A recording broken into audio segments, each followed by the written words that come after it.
औज़ुबिल्लाहि बिस्मिल्लाहिर्रहमानिर्रहीम। के जिस्म में दो गुर्दे पेट में पसलियों से ज़रा नीचे रीढ़ की हड्डी के दोनों तरफ होते हैं।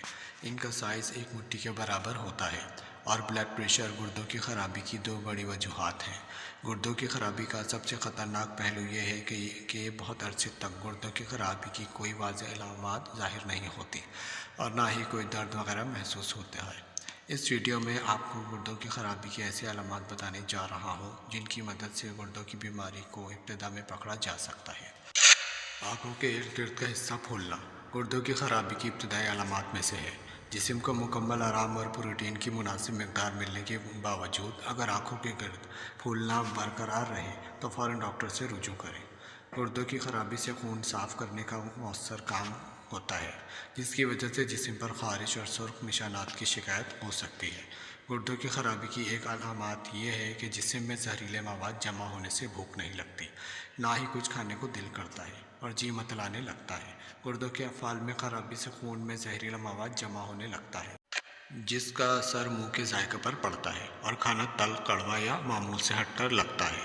गोश्त खाने का लुत्फ़ ख़त्म हो जाता है और सांसों में बदबू पैदा हो जाती है। गुर्दों की ख़राबी से पेशाब ज़्यादा आने लगता है या पेशाब की बार बार ख्वाहिश होती है लेकिन आता नहीं। पेशाब की वजह से रातों को जागना पड़ता है। पेशाब ज़्यादा आने के साथ पेशाब की रंगत गहरी हो जाती है। पेशाब झागदार और पेशाब में खून भी आ सकता है। गुर्दों की ख़राबी के मरीज़ों में बेख्वाबी की शिकायत पैदा हो जाती है। इसके अलावा नींद के दौरान सांस लेने में मुश्किल का अर्जा भी सामने आ सकता है। गुर्दों की ख़राबी से जिस्म में हेमोग्लोबिन की सतह कम होने से खून की कमी वाक़ हो जाती है, जिसकी वजह से हर वक्त थकावट और ख़ुनूदगी महसूस होती है। खून में पोटाशियम की मकदार बढ़ने से दिल की धड़कन में गैर मामूली तेज़ी आ जाती है। ख़राब गुर्दे ब्लड प्रेशर को मौसर तरीके से कंट्रोल नहीं कर पाते। शरियानों में खून का दबाव बढ़ जाता है। शरियानें कमज़ोर होने से गुर्दों को मज़ीद नुकसान पहुँच सकता है। गुर्दों की ख़राबी से इलेक्ट्रोलाइट का तवाज़ुन बढ़ जाता है, यानी कैल्शियम की सतह में कमी और फास्फोरस का कंट्रोल से बाहर होना मसल्स का उकड़ना का बाइस बनता है। अगर गुर्दे सोच या काम ना करें तो सयाल मादे जिस्म में जमा होने लगते हैं, जिससे जिस्म के कुछ हिस्सों में जैसे चेहरे, पैरों का टांगों या टखनों वगैरह में मुस्तकिल सूजन रहने लगती है। गुर्दों की ख़राबी के मरीज़ों के लिए चंद ज़रूरी बातें जानना ज़रूरी है। डॉक्टर गुर्दों की ख़राबी का अंदाज़ा खून में यूरिया की मकदार से लगाते हैं। यूरिया लफ्ज़ यूरिन से बना है और गुर्दों की ख़राबी की सिचुएशन को यूरिया पॉइजनिंग कहते हैं। गुर्दे के मरीज़ों को ख़ास तौर पर ऐसी ग़िज़ा सख्ती से मना की जाती है जिसमें पोटाशियम की मकदार ज़्यादा हो, मसलन केले, टमाटर, मौसमी वगैरह। गुर्दों के नाकारा होने से बचने के लिए ज़रूरी है कि ज़ियादतीस, ब्लड प्रेशर और मोटापे पर शुरुआत से ही सख्ती से काबू पाया जाए। इसके अलावा गुर्दों में पथरी, पेशाब में रुकावट और बार बार इन्फेक्शन का होना भी गुर्दों को मुतासिर करने का सबब बन सकता है।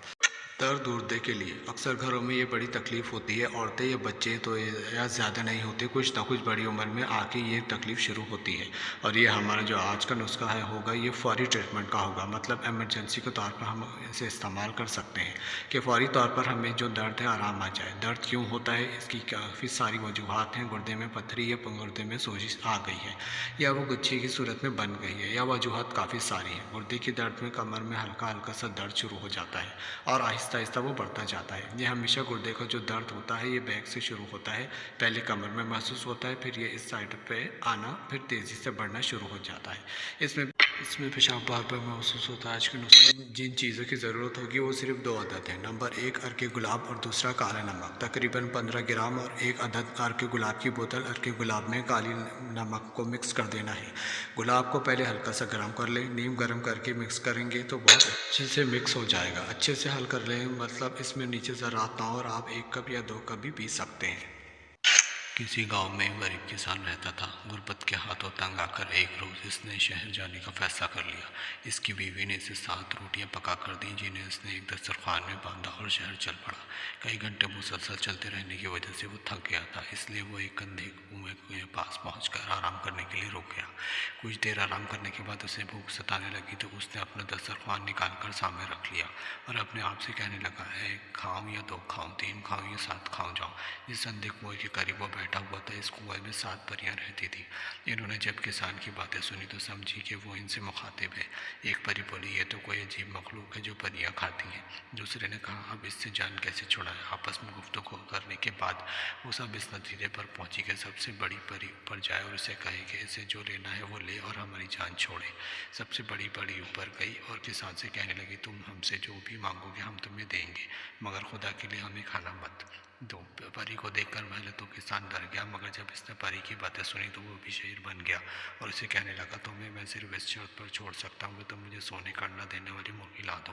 परी से फ़ौरन सोने का अंडा देने वाली मुर्गी ला देती है और कहती है, तुम ये मुर्गी को अपने सामने रख कर कहना, चल मुर्गी अपना कारनामा दिखा दी। किसान मुर्गी लेकर खुशी खुशी वापस अपने गाँव की तरफ चल पड़ा। वो गाँव से जो कि बहुत दूर आ चुका था, इसलिए रास्ते ही में रात हो गई और इसने सोचा कि कहीं कोई ऐसे मुर्गी नहीं न छीन ले। इसलिए इसने करीबी गांव में पहुंचकर एक मकान का दरवाजा जब खटखटाया।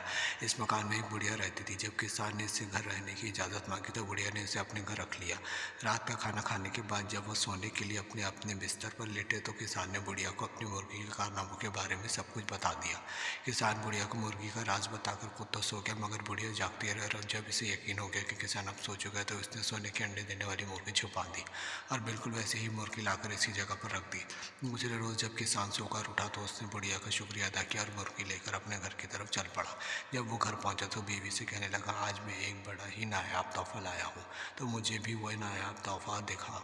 इसकी बीवी ने कहा। किसान अब मुर्गी को अपने सामने रखकर बैठ गया और बोला, चल मेरी मुर्गी अपना कारनामा दिखा। अब वहाँ सोने का अंडा देने वाली मुर्गी होती तो अपना कारनामा भी दिखाती।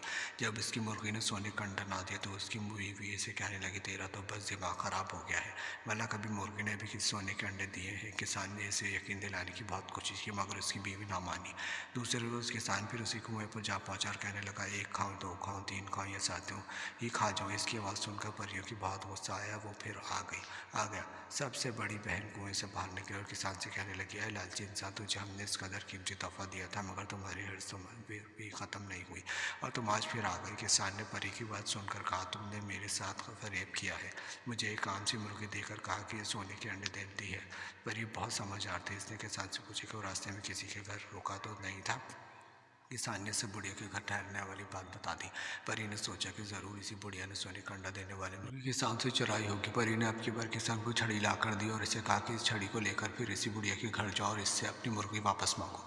अगर बुढ़िया मुर्गी वापस कर दे तो बहुत अच्छा, और अगर वो मुर्गी वापस ना दे तो तुम कहना, चल मेरे डंडे अपना कमाल दिखा, और छड़ी अपना कमाल दिखाना शुरू कर देगी। जब बुढ़िया तुम्हें मुर्गी वापस देने के लिए राज़ी हो जाए तो कहना, रुक जा डंडे। किसान छड़ी लेकर फिर इसी बुढ़िया के घर पहुँच गया और इससे अपनी मुर्गी की वापसी का मुतालबा करने लगा। जब बुढ़िया ने मुर्गी के बारे में अपनी नाइल्मी का इजहार किया तो किसान ने कहा, चल मेरे डंडे अपना कमाल दिखा। किसान ने यह बात कही ही थी कि डंडा बुढ़िया पर बरसने शुरू हो गया। बुढ़िया बहुत चीखी चिल्लाई, मगर किसान बिल्कुल खामोश रहा और चारपाई पर बैठकर इसी का तमाशा देखने लगा। आखिर बुढ़िया कब तक डंडे की चोटें बर्दाश्त करती। कुछ ही देर बाद किसान से कहने लगी कि अपने डंडे को रोको, तुम्हारी मुर्गी मैं अभी वापस देती हूँ। यह सुनकर किसान ने कहा, रुक जा अब डंडे, और डंडे ने बरसना ख़त्म कर दिया। बुढ़िया ने किसान को इसकी मुर्गी वापस कर दी और वो इसे साथ ले अपने घर चला गया। घर पहुंचकर जब किसान ने बीवी को मुर्गी के कारनामे दिखाया तो वो बहुत हैरान हुई। देखते ही देखते किसान बहुत अमीर बन गया और वो मियाँ बीवी हंसी खुशी इसी गाँव में ज़िंदगी बसर करने लगे। Thanks for watching, do subscribe my channel. Thank you.